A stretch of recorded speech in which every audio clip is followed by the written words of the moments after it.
കോൺഗ്രസിനെ സംബന്ധിച്ച് അവരുടെ ഏറ്റവും വലിയ ശക്തി കേന്ദ്രം എന്ന് പറയുന്നത് എറണാകുളം ജില്ലയാണ്.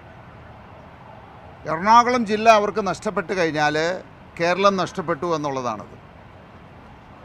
അപ്പോൾ ഈ വി ഡി സതീശനും ചെന്നിത്തലയും എല്ലാം മാറി മാറി ഈ ഡീല് എന്ന് പറയുന്നുണ്ട്.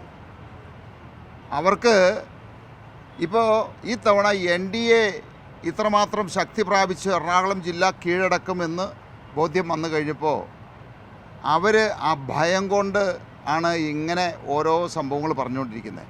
ഒരു ഡീല് അല്ലെങ്കിൽ ഒരു ആരോപണം ഉന്നയിക്കുമ്പോൾ വ്യക്തമായിട്ടുള്ള തെളിവുകൾ ഉണ്ടാവണം.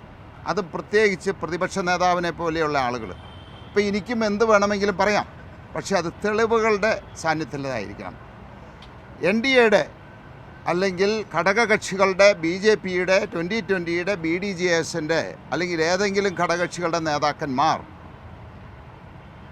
LDFൻ്റെയോ UDFൻ്റെയോ ഏതെങ്കിലും നേതാക്കന്മാരായിട്ട് ഇങ്ങനെ ചർച്ച ചെയ്തോ, അവരുടെ ഫോൺ സംഭാഷണങ്ങളോ അല്ലെങ്കിൽ ആ ഡീൽ എന്താണ്, എവിടെ വെച്ചാണ് എന്ന് പറയാതെ ഇത് NDAക്ക് LDFുമായിട്ട് ഡീലുണ്ടെന്ന് വി ഡി സതീശൻ പറയും, ചെന്നിത്തല പറയും.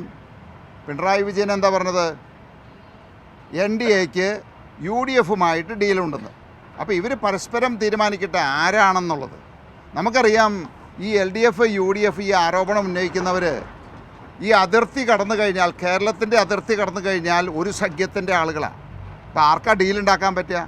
അപ്പോൾ യഥാർത്ഥ ഡീല് ഈ കേരളത്തിൽ ജനങ്ങളെ വഞ്ചിച്ചുകൊണ്ട് പരസ്പരം അവർ തെറി വിളിച്ചുകൊണ്ട് LDFും UDFും ജനങ്ങളെ വഞ്ചിക്കുകയാണ് ചെയ്യുന്നത്. ഈ അതിര് കടക്കുമ്പോൾ ഇവരൊന്നാണത്. അപ്പോൾ അതിൽ നിന്ന് എന്താണ് മനസ്സിലാക്കേണ്ടത്? ഡീല് യഥാർത്ഥത്തിൽ LDFും UDFും തമ്മിലായിരിക്കും. ഇനി ഞങ്ങൾക്ക് ഡീലുണ്ട്, ആരുമായിട്ടാണെന്നറിയോ? ഈ കേരളത്തിലെ ജനങ്ങളുമായിട്ട്. ആ ഡീല് ഞങ്ങൾ ഉറപ്പിച്ചിട്ടുണ്ട്. അത് തിരഞ്ഞെടുപ്പിൻ്റെ ഫലം പുറത്ത് വന്നു കഴിയുമ്പോൾ ഇവിടുത്തെ ജനങ്ങൾക്ക് മനസ്സിലാവും, എല്ലാവർക്കും മനസ്സിലാവും.